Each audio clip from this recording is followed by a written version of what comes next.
Hey, good morning, everyone. Welcome to another Wealth Coffee Chat. Everything set up for the morning. Hey, terrific Tuesday. Morning, Megan. Morning, Kevin, Andrew, Rob, Chris, Aaron. Good vibes indeed. Good to see you guys jumping on this morning. Hope you got a hot coffee or a green tea or a cup of tea or whatever you're into. The morning brew. Bahan. Julie, good morning to you. Hey, welcome along. Quick intros while we're waiting for a few to jump online. Jason Witten's my name. It says it right there on the screen. Most of you guys know that. And if you don't, welcome. Fantastic to have you here. If you're a newbie, let us know in the chat. We're always getting a bunch of new members in our programs, so which is always awesome. Luke, how are you? Good to see you, mate. Wealth Coffee Chats. I've been doing this for a number of years now, sharing some lessons and learnings from being a property investor over 20 years myself, coaching, it's close to 25 years. I'll add it up properly one day, find out what happens. Coaching property investors across Australia and New Zealand over 20 years. Learned a couple of things along the way. And I try and share them with you guys so we can all stay on top of what we're up to, where we're going with this crazy, weird thing we call property investing. So welcome along. Great to have you here. And hopefully you'll learn a thing or two. If you're new, let us know. Like I said, give us a shout out in the chat. For all of the returning members, great to have you as well. I mean, most of you guys know this, but this is a daily show, 8:10 in the morning to around about 8:30, usually 20 minutes. Quick, fast and furious chat, usually talking about what is going on, topically, and then some ideas that spring up and strategies and ideas, whatever it is. Each week, just so you guys know, if you don't already know, Sam Saggers, my business partner and investing guru, does a weekly podcast. He dives deeper, takes about an hour and 20 when it comes to pulling apart the strategies and the concepts that we've learned when it comes to the property purchase, deep into the property choosing, all sorts of good stuff. So get hold of that. And then once every 2 weeks, our mentoring clients, our clients who join our program, get coaching to create the wealth that they desire through real estate. We dive deep for 2 hours every fortnight. So plenty of education and support going on around here. So take advantage of it, ladies and gents. Hey, listen, today I thought I'd talk about a strange one, a bit of a weird one. Again, this is kind of a bit of a theme. Maybe for this week, I'm going to sort of dine down a bit of business owner themes. We've got about 25% of our listeners, our investors as business owners, and some of those who entertain the idea of owning or buying commercial property. Now, commercial lending is a very different beast, extremely different beast to borrowing for regular residential real estate, ladies and gents. So today I wanted to talk a little bit about that, for those who might be interested in thinking or interested in going down that road, then I want to make sure that you understand what you might be getting yourself into. I've got a few things to show you today. But hey, let's have a little conversation about the world of commercial lending. That's how you spell it. I don't know. Anyway, let's have a look. Couple of differences that are very important to understand when it comes to commercial lending. Maybe in the chat, play along at home if you guys know the differences here. But tell me right now, from a commercial lending point of view, tell me what the differences are, what you guys know about the differences when it comes to commercial loans or buying commercial property and residential loans and buying residential property, okay? So tell me what you know in the chat. If you know there's probably 3 or 4, but we're going to talk about the 3 main ones, and I'm going to show you a few things that might curl your toes, to be honest, when it comes to lending as a commercial borrower. Yep, Luke's on it. First one, lower loan-to-value ratios.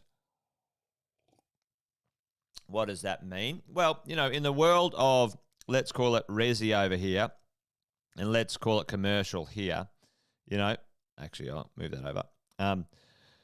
In the world of residential lending and commercial lending, if you go commercial and then resi, residential lending, very easily you can borrow up to 90% as an investor. Most of us, bigger deposit, same sort of thing. Chris, you got to put more cash in the deal, folks, more cash in the deal. In commercial, often 70% is probably about right.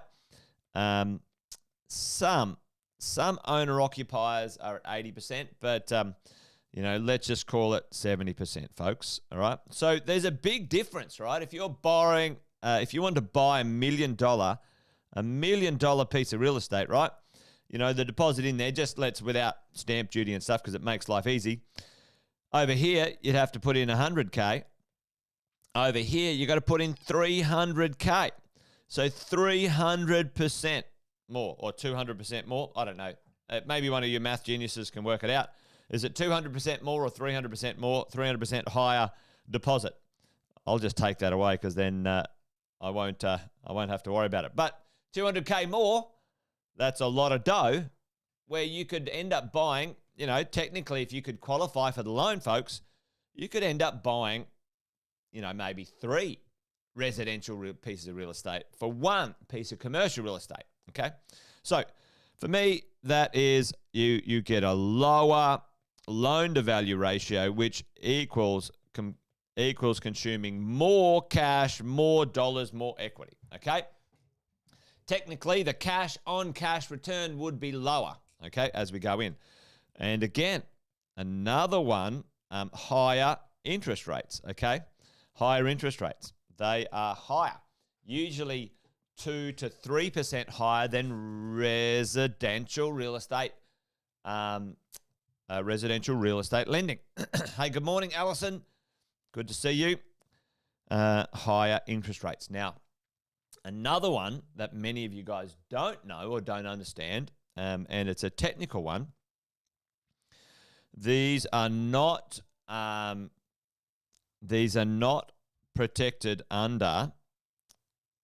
They're not under commercial loans. Do not come under the the CCCP, Consumer Code something or other protection, right? So they're not under the legislation. Not under the legislation. So the rules are completely different. Okay, rules are completely different.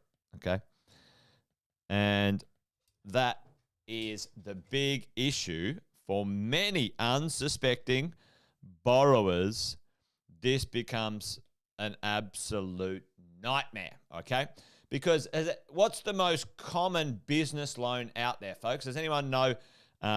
So a commercial loan, buy commercial property. Again, the gloves are off. You're not protected by the borrowing code that mums and dads are protected by. You're now a commercial business. But what is the most common business loan out there? Does anyone know what it's called? Or what people have for their businesses? The most common one, by and large, that most people would know is an overdraft. All right. It's a different beast. It's a totally different beast. For sure, Luke. That is for sure. So let's talk about this. Let's talk about, if you are a business owner and you are borrowing, let's say, to buy commercial property, what are we getting ourselves into, and how can we manage this stuff? All right, because let's have a look at a few things here. What often happens is, let's say your business is over here, your PTY Limited company, and you've got your home often here. If you do have your own home, that's great. Some business owners don't. Now, what happens often if people want some money for their business, or they want some trading cash or account for their business, they set up what's called an overdraft. All right. Anyone heard of an overdraft? all right, an overdraft, which means very simply that the bank will allow this business to borrow, get a loan, a commercial loan, using your property, your own home, as the security. Okay? Security. Now, that is, if any of you are sitting there right now, with this situation where your business has borrowed money using your home, your principal place of residence, as security, this is the number one disaster I see with business owners or commercial borrowers. Even if you're you're into commercial lending, or you're going to buy a commercial property for some reason, let's say as part of your investment portfolio, and you're using security across different places, the lenders will do this to you, all right? So this is what's called cross-securitization, cross-collateralization. It happens often with residential lending as well. But why is it so dangerous? Tell me, folks, why is this so dangerous when it comes to business owners, okay? Yeah,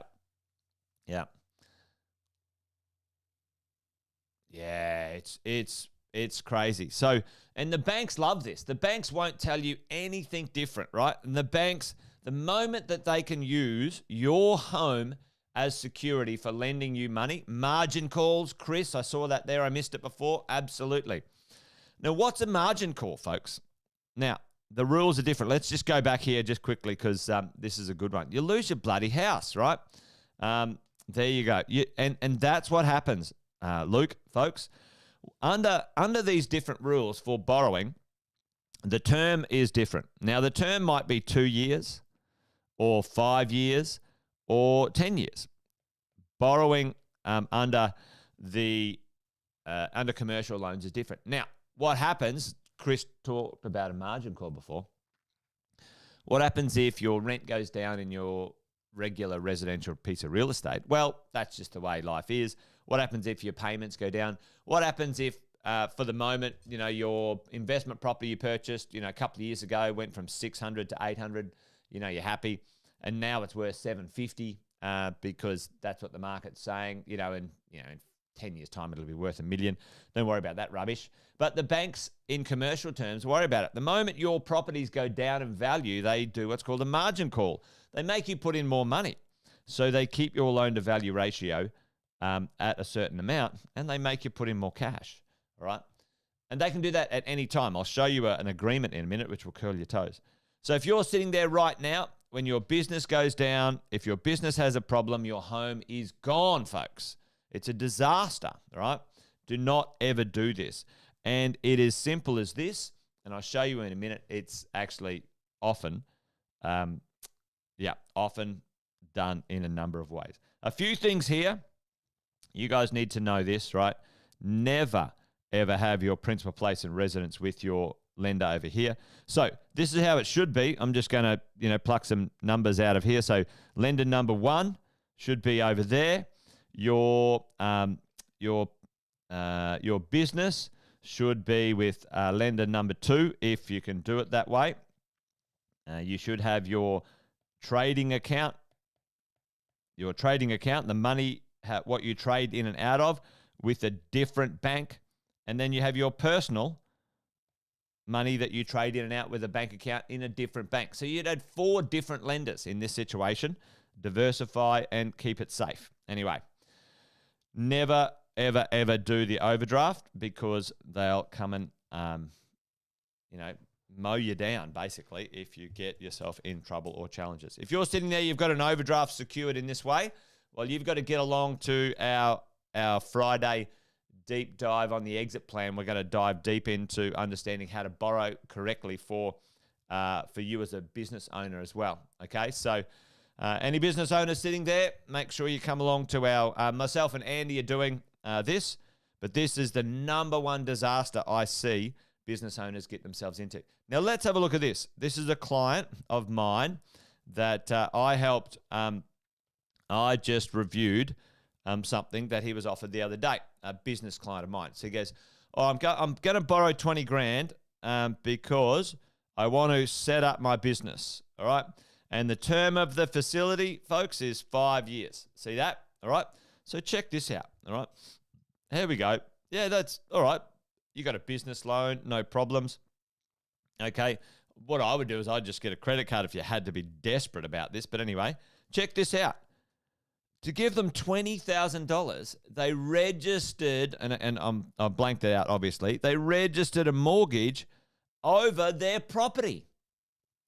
So boom, straight off the bat, they register a commercial mortgage over their property. Okay, commercial mortgage. So tell me, what's going on right now? Now the lenders have got their cheeky hands into this. There's a couple of ways that I would do it, folks. I would do it differently. Like if you're challenged or troubled, maybe a credit card would work, all right? I'm not a big fan of credit cards because the interest rates are too high, but for business owners, that might work. But what you could do is you could set up a small loan against your own home. You take the money out, you have a loan agreement, and then you lend it to yourself, your PTY Limited, all right? Okay? That's the best way to do it, okay? We're going to show you what that looks like on Friday. Okay, Friday 9:30 to 12:30, folks. Come along. Brendan, if you're in one of our programs, if you're in a mentoring program, or you're with Andy in his program, it will be recorded to our members. If you're not a member, folks, sorry, you need to get off your butt and get there. All right, that's what this is about, mate. Do the do. All right, so listen. Anyway, let's dive into this because I've only got a few minutes, all right? Blah, blah, blah, application fees, whatever. Okay, here's all the default terms and all these bits and pieces they're talking about, So, the purpose of, the loan, etc. And let's have a look at this, I like this one down here. I'm going to go down to prepayment, redrawing amounts. Check this out. Right, check this out. You think a redraw facility is safe, folks? I've talked about this before, right? I've talked about this before. Now, stick with me on this because it's maybe showing your getting your eyes a bit weird. But look at this. If we allow you to redraw, check it out. Look at this. It's not your money. The moment you've put money in a redraw, if we allow you to redraw, we may require you to redraw a minimum amount. Check that out, right? And place other conditions on the redraw. When you request a redraw, you promise that, nothing's happened. It's your money, folks, right? This is interesting. And anyway, there's truckloads of little things in here. I'm going to go down to some terms and conditions down the bottom here. Promises we rely on. Stick with me. I want to show you one thing. Default guarantees. Adverse cross default. So check out this. Cross default. Early repayment is required if you're a guarantee on a separate finance arrangement. And you got to look at, if you have something else going on, then we can make you pay depending on a different action or something else that's going on in another spot, right?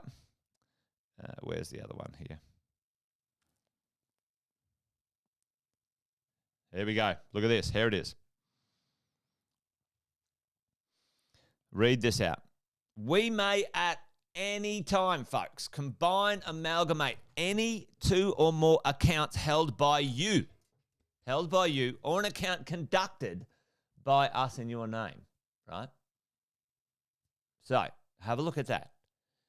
If you were with the NAB and you had your home loan with them, you had your personal account with them, you had your car loan with them, let's say you had a credit card with them, you had your business account with them, because that's what most people do. That's what most businesses do. They bundle it all together and you think, oh, I've paid some of my home off.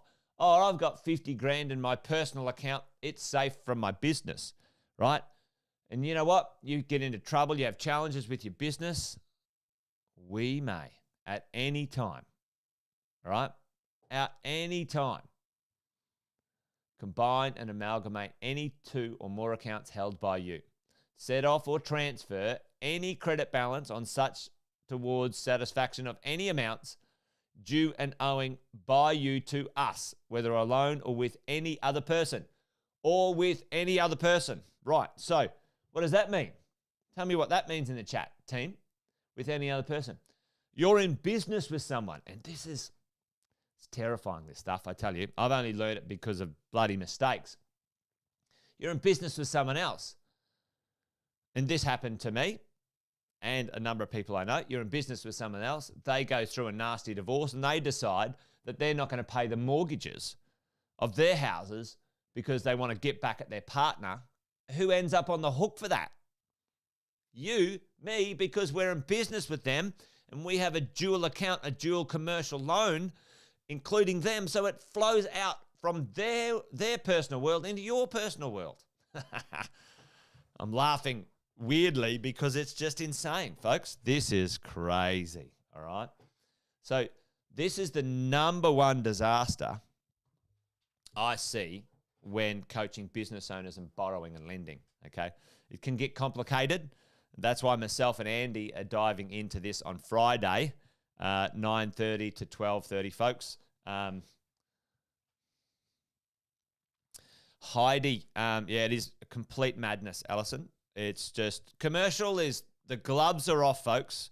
When you get over to business borrowing and commercial, you are in the meat grinder with the big leagues, and it is terrifying over there. So, you know, you got to do it right. You can do it right. The banks don't tell you. The accountants don't know anything about that stuff. Like, they 99.9% of them wouldn't have a bloody clue, nor would financial planners. Only people who've been through the ringer, like me and Andy, and then we had to work it out ourselves, know how to structure this stuff properly. Heidi, what happens? And it's a layered risk, Heidi. It's a layered risk, right? Ultimately, it can be under, you know, all sorts of weirdo structures, like structures to cows come home. But if you personally, because most lenders will seek personal guarantees from directors, shareholders, stuff like that, you know what I mean? Yeah, all the structures in the world. Once you sign a personal guarantee, Heidi, mate, it's over. You know, and I talked about that yesterday, actually, and that's what we're actually going to go through that.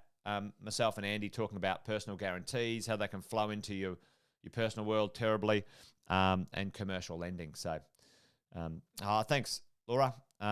Yeah. So listen, guys and girls, ladies and gents, investors, business owners, it is a bit of a minefield out there if you don't know what you're doing. Please don't do it without getting some help. Anyway, I've always said, you know, investing and coaching and mentoring is the best investment you will ever make after investing in yourself and some knowledge. Getting some support from people who know what they're doing, been there, done that, is super important as well. Anyway, there you go, folks. Thought I would touch base on that one today. You know, there's lots of little nuances in this game that we're playing called property investing. All right, folks, that's it. Done and dusted. Wealth Coffee Chat over and out today. Join me tomorrow, Wednesday, for another one. On Friday, I won't be doing a Wealth Coffee Chat, just so you guys know. So, you know, tomorrow, Wednesday and Thursday, 2 more Wealth Coffee Chats for the week. Join me tomorrow. All right, folks, that's it. I'm just rabbiting on now. I'm done. See ya. See you tomorrow. All right, take care. Bye for now.